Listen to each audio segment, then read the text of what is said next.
Halo guys, kembali lagi di channel Yende. Di video kali ini saya akan melanjutkan film Expendable yang berjudul The Expendable 2 yang dirilis pada tahun 2012. Saya saranin buat kalian untuk menonton alur cerita film pertamanya terlebih dahulu biar paham. Link ada di pojok kanan atas video. Jadi di film keduanya ini mengisahkan Bernie Ross and the team yang disewa untuk mengamankan sebuah peta peninggalan Soviet berisi plutonium. Akan tetapi peta tersebut diambil alih oleh kriminal dunia kelas paus yang memiliki niat jahat. Gimana kisah selanjutnya? Mari kita simak alur ceritanya. Gak bisa bahasa Inggris. Film dibuka di wilayah Nepal, di mana sekelompok pemberontak menculik seorang miliarder Cina dan berhasil menangkap seorang tentara bayaran yang sebelumnya mencoba menyelamatkan miliarder tersebut.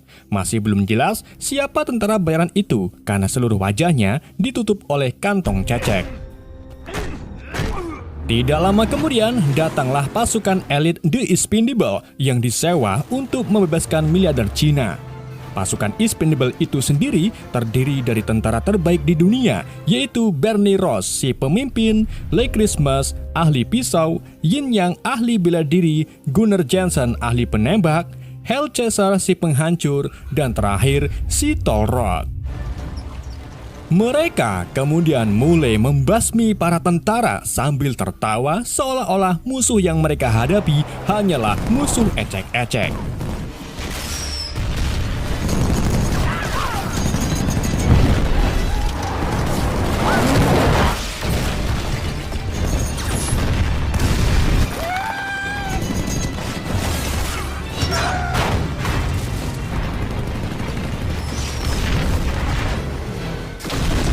Ketika tim berpencar, Lee dan Bernie dihadapkan dengan salah satu helikopter yang tanpa henti menembaki mereka.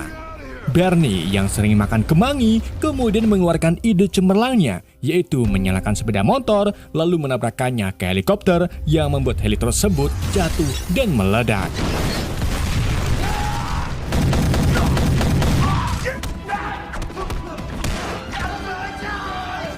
Bernie and the team akhirnya berhasil menerobos masuk ke dalam gedung dan membunuh pemimpin pemberontak. Saat kantong cecek itu dibuka, ternyata tentara bayaran yang disandra adalah Terminator atau Transmouser yang merupakan teman lama Bernie. Sebelum membawa si miliarder pergi, Mouser meminjam senjata besar milik Caesar dan memberitahu Bernie kalau dirinya akan pergi ke arah barat karena akan dijemput oleh timnya sendiri. Bernie and the team kemudian segera membawa miliarder Cina pergi sambil dikejar-kejar oleh tentara musuh.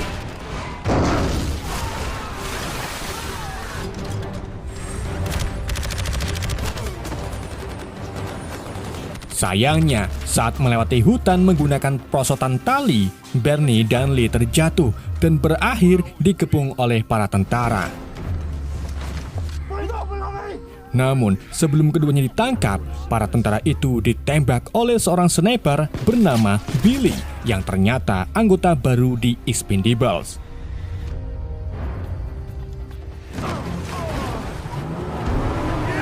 Sementara itu, Gunnar, Caesar, Yin, dan Tolrod melanjutkan pelarian mereka dengan menggunakan skateboard. Di tengah kejar-kejarannya, Lee dan Bernie datang menggunakan pesawat Expendables dan langsung menembaki para musuh yang mengejar mereka.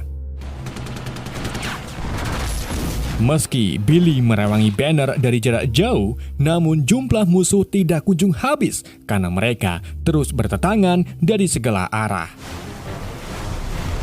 Gunnar dan lainnya akhirnya berhasil masuk ke dalam pesawat, akan tetapi mereka dihadapkan dengan sebuah jembatan yang berisi puluhan tentara musuh. Untungnya, Bernie dan Lee berhasil menembak jembatan tersebut, sehingga pesawat yang mereka tumpangi bisa melintas tanpa adanya kendala. Namun, lagi-lagi mereka dikejutkan dengan dinding bendungan yang membuat Lee berpikir kalau hari ini Expendables akan berakhir.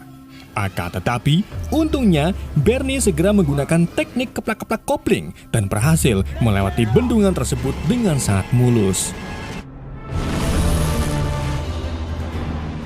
20 miles out of Beijing. Sesampainya di wilayah udara Cina, Yin Yang kemudian mengambil tugas untuk mengantarkan miliarder tersebut kepada penyewa.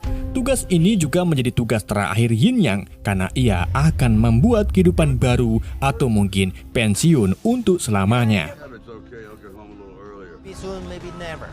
Maybe try new life. Yang! See you later, alligator. Setelah Yin Yang dan miliarder terjun payung, Bernie and the team kembali ke markas yang terletak di Amerika Serikat. Flora,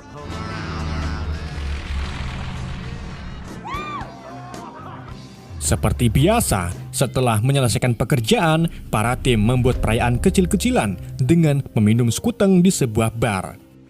Einstein's theory of special relativity.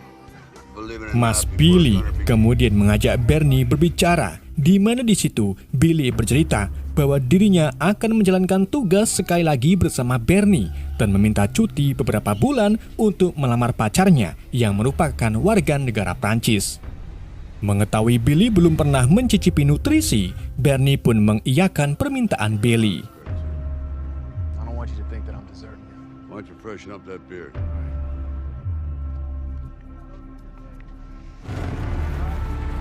Bernie lalu pergi ke garasi pesawatnya untuk menenangkan diri. Namun belum sempat melamun, Bernie dikejutkan dengan kemunculan tuan gereja yang menagih hutang kepada Bernie. Seperti yang kita tidak ketahui bahwa di film pertama Bernie mendapat misi dari tuan gereja untuk menggulingkan diktator Garza dengan imbalan uang 5 juta dolar. Akan tetapi, Bernie membatalkan perjanjian tuan gereja di tengah misinya.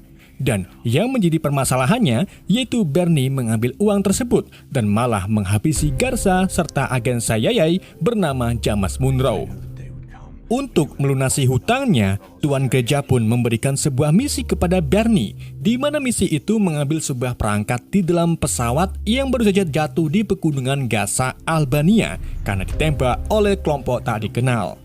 Dalam misi kali ini, tuan gereja akan masukkan salah satu agensinya untuk ikut bersama Bernie dan meminta Bernie untuk menemuinya malam ini di bawah jembatan. Be there at 7. Setelah setuju, Bernie pun pergi ke bawah jembatan dan bertemu dengan agensi tuan gereja yang ternyata seorang woman bernama Maggie. Alasan Maggie harus ikut yaitu karena Maggie satu-satunya agen yang mampu membuka perangkat tersebut, yang mana kode akses perangkat itu akan berubah setiap 120 detik. Bernie lalu menginfokan kepada Maggie kalau timnya akan berangkat nanti besok jam 7 pagi. It's a mistake you coming along. Singkat cerita, keesokan harinya, Expendable dan Maggie melakukan penerbangan ke pegunungan Albania.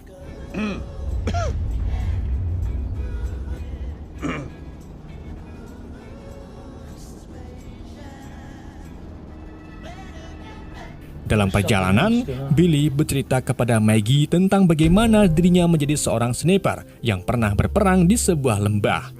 Peperangan itu merenggut nyawa banyak teman Billy, dan ketika Billy berhasil selamat, ia mendapatkan perilaku menyakitkan dari komandannya, di mana komandan tersebut membunuh anjing kesayangan Billy. Dan dari situlah, Billy memutuskan keluar dari tentara dan memilih bekerja dengan Expendable. Hellhole Valley. We want to endanger the locals. So I called in for artillery support, but we were still stuck in the kill zone. Sesampainya di pegunungan Gaza, mereka mendaratkan pesawatnya di persungaian dan melanjutkan perjalanan ke lokasi jatuhnya pesawat dengan berjalan kaki. Today's your lucky day. Sebagai seorang sniper, Billy pun ditugaskan oleh Bernie untuk mengawasi tim dari tempat yang tinggi. Bernie dan tim akhirnya berhasil menemukan bangkai pesawat yang sama sekali belum ditemukan oleh orang asing. Mereka juga berhasil menemukan perangkat canggihnya yang masih berada di dalam brankas. Namun brankas tersebut memiliki pintu otomatis, sehingga untuk membuka pintu itu, Bernie membutuhkan bantuan dari Caesar dan Lee. Either grab a hold of this thing, I think it's spring free, let's pull it back. Ketika Bernie, Caesar, dan Lee menahan pintu, Maggie segera memindahkan data perangkat dan berhasil melakukannya tepat sebelum Caesar kehabisan tenaganya. I'm losing my grip. If we leave now, we'll make it. Maggie, let it go. Come on, Maggie. Setelah mendapatkan isi data perangkat, mereka melakukan perjalanan pulang. Namun di tengah jalan, tiba-tiba mereka dihadang oleh sekelompok tentara bayaran yang dipimpin oleh Jean Villain dan tangan kanannya yang bernama Hector. Villain lalu membawa salah satu sandera, yang mana sandera tersebut ternyata adalah Billy yang tertangkap basah saat sedang mencari lokasi dataran tinggi. Villain kemudian menyuruh Bernie dan timnya untuk menyerahkan semua senjata beserta data perangkat. Jika tidak, maka Villain akan mengakhiri nyawa Billy. Dude, he's gonna kill him. Karena tak ingin Billy kenapa-napa, Bernie pun terpaksa menyerahkan semuanya. Everybody stay calm, we'll be done soon. Villain lalu mengungkapkan bahwa dirinya memimpin kelompok kejahatan yang disebut sebagai The Sang, di mana setiap anggotanya diharuskan memiliki tato gambar embek di lehernya. Without respect, we're just people. Yes, like your lives. Meski Bernie telah memberikan semuanya kepada Villain, tetapi Villain malah mengakhiri Billy dengan belati milik Bernie. Are you afraid of me? Setelah Villain dan timnya pergi dengan mengendarai sebuah helikopter, Bernie segera menghampiri Billy yang dalam keadaan lemah. Sebelum meninggal, Billy memberikan surat cinta kepada Bernie dan meminta Bernie untuk menyerahkannya kepada pacarnya.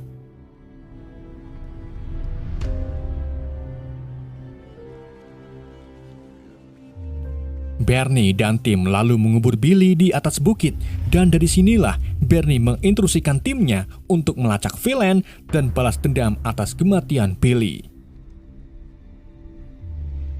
What's the plan? Track him, find him, kill him.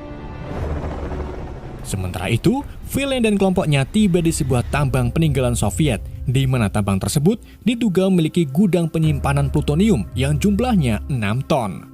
Dengan data perangkat itulah, Villain bisa menemukan gudang plutonium karena data itu ternyata sebuah peta yang menunjukkan tata letak plutonium. Dan untuk menggali gudang tersebut, Villain mengambil ratusan orang di berbagai desa untuk bekerja paksa.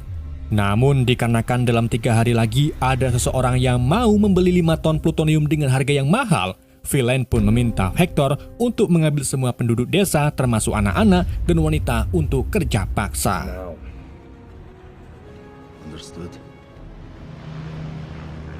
Bernie dan the team kemudian melacak keberadaan Villain melalui radar pesawat. Di saat itu juga, Bernie dihubungi oleh tuan gereja yang menanyakan data perangkat. Akan tetapi Bernie malah marah dan mengungkapkan kalau satu anggotanya tewas dibunuh oleh The Sang. Bernie juga menyindir tuan gereja yang sengaja mengirim expendable karena ia takut mati jika melakukannya sendirian. Never had the guts to do it yourself. We're done. Bernie kemudian mendaratkan pesawatnya di sebuah peternakan. Setelah itu, ia dan tim melanjutkan perjalanan dengan menggunakan truk tua.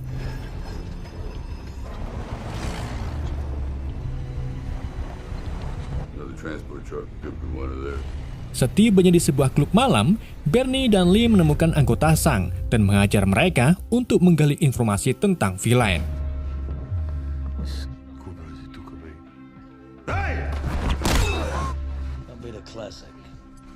Setelah mengetahui lokasi Villain berada, Bernie meminta Lee untuk mengambil semua persenjataan mereka yang masih berada di dalam pesawat. Sedangkan Bernie dan lainnya pergi lebih dulu menuju ke area tambang. Di tengah perjalanan, Bernie dan tim menemukan kota tua yang sudah lama ditinggalkan. Karena hari mulai malam, mereka pun memutuskan untuk bermalam di salah satu bangunan kosong. We'll bed down here for the night.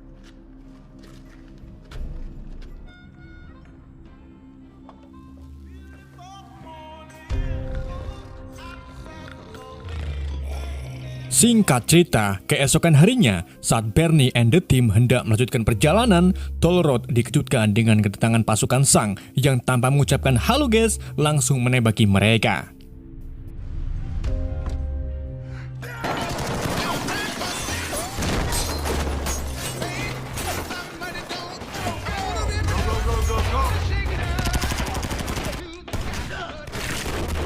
Di tengah baku tembak, Bernie and the team kehabisan peluru dan mulai pasrah dengan keadaan. Namun, di saat mereka putus asa, tiba-tiba seorang menembaki musuh dan berhasil menghancurkan satu tang musuh. Hey, who did that?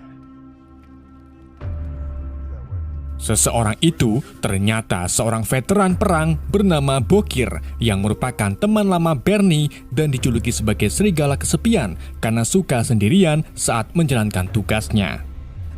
You did all this? Bernie kemudian berterima kasih atas bantuan Bokir yang ternyata sedang menjalankan misi untuk mengamati pergerakan Desang. Setelah Bokir pergi, Lee datang dan kecewa karena telah melewatkan peperangan. I'm still alive. Bernie and the team lalu melanjutkan perjalanan menuju tambang. Booker was talking about. Saat sampai di sebuah desa kecil, mereka tiba-tiba ditembaki oleh warga sipil yang berwujud wanita semua. Maggie sebagai seorang wanita kemudian menenangkan para wanita tersebut dan mengungkapkan bahwa kedatangannya ke sini yaitu untuk membasmi Desang. We're here to take care of the Sangs. Mengetahui hal itu, seorang wanita bernama Wanita pun mengajak Bernie untuk melihat anak-anak yang disembunyikan agar tidak diambil oleh Desang. Wanita memberitahu Bernie kalau Desang telah mengambil semua pria di desa ini dan kemungkinan besar mereka akan datang lagi untuk mengambil anak-anak beserta wanita. Menyadari hal itu, Bernie and the team pun memiliki sebuah rencana, yaitu bersembunyi di desa ini untuk sementara waktu sambil menunggu kedatangan Desang. Singkat cerita, beberapa jam kemudian, pasukan Desang akhirnya datang untuk mengambil anak-anak. Dan dari situlah, pasukan The Expendable mulai membasmi pasukan Desang tersebut.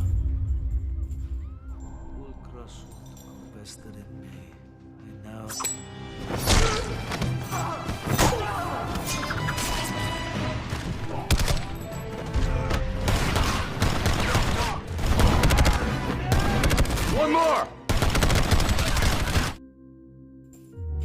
Sementara itu, Villain dan Hector akhirnya berhasil menemukan plutonium dan mengangkutnya ke atas truk. Chambers are cleared. Bernie and the team kemudian sampai di area tambang. Akan tetapi, mereka tidak menemukan jalur yang aman untuk dilalui. Maka dari itu, mereka memutuskan kembali ke pesawat dan menggunakan pesawat tersebut untuk masuk ke dalam tambang.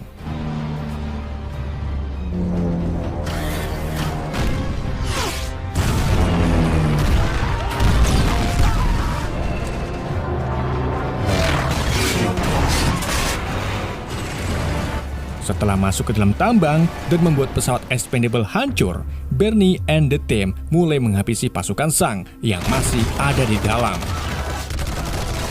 Akan tetapi, ternyata Villain sudah pergi lebih dulu sambil membawa plutoniumnya.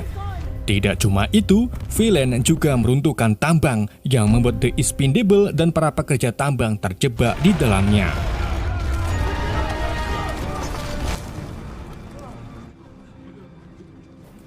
Gunner yang pernah mendapatkan gelar ahli kimia kemudian membuat bom dari bebatuan fosfat yang kebetulan ada di dalam tambang. Making a bomb. Density of 1.852. Yeah, go blow yourself up. Akan tetapi, bom tersebut tidak meledak. Sampai akhirnya datanglah Mauser yang menggunakan alat pengebor untuk membebaskan mereka.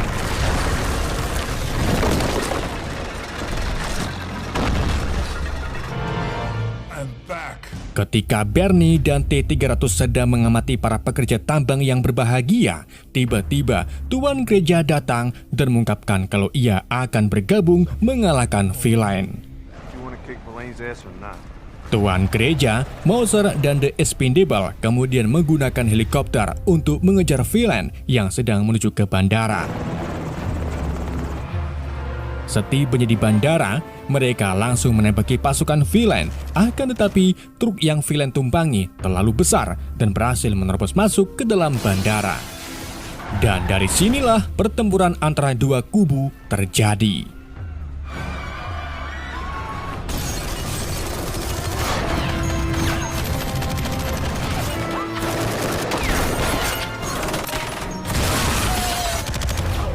Di tengah pertempuran, Bernie mengejar villain, sedangkan Lee mengejar Hector yang sedang mengangkut plutonium ke dalam pesawat. Your shoe is bigger than this car. Lee dan Hector kemudian bewan. Awalnya, Lee dihajar habis-habisan oleh Hector, namun ketika Lee membeli Endless Battle, ia menghajar balik Hector dan berhasil mengakhirinya.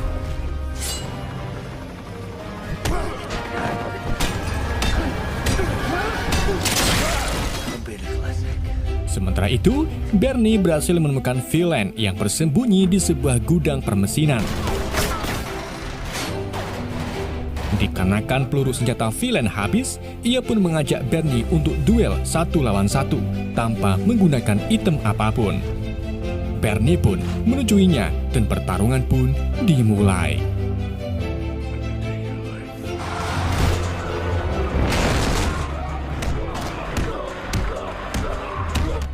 Villain yang memiliki pasif berhasil membuat Bernie kewalahan. Akan tetapi, Bernie yang memiliki skill stone mampu membuat villain tidak berkutik dan membuatnya babak belur.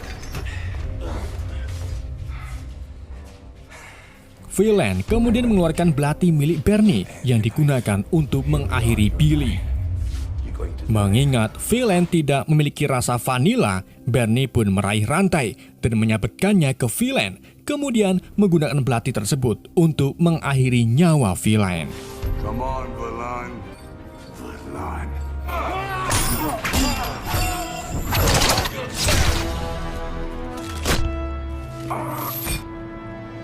Bernie lalu memberikan kepala villain kepada tuan gereja yang berhasil mengamankan plutoniumnya. Di sini, Bernie bertemu dengan Bokir kembali yang memilih untuk bergabung bersama tuan gereja. Dikarenakan Bernie menjalankan tugas dengan baik, tuan gereja pun memberikan Bernie hadiah berupa pesawat bekas. We all do. Setelah menyelesaikan tugasnya, Bernie memberikan surat cinta dan uang ratusan ribu dolar milik Billy kepada pacarnya yang berhak untuk mendapatkan apa yang Billy kerjakan. Dan film pun bersambung. Oke guys, itulah alur cerita film The Expendable 2. Semoga kalian terhibur dengan alur cerita yang saya bawakan. Mohon maaf jika ada kesalahan dalam penyampaiannya dan penyebutan nama. Pesan yang tidak bisa kita ambil dari film ini, meski impian itu sulit untuk diraih, tetapi sebuah mimpi sangat mudah didapatkan dengan cara tidur. Sekian dari saya, sampai jumpa di video-video berikutnya.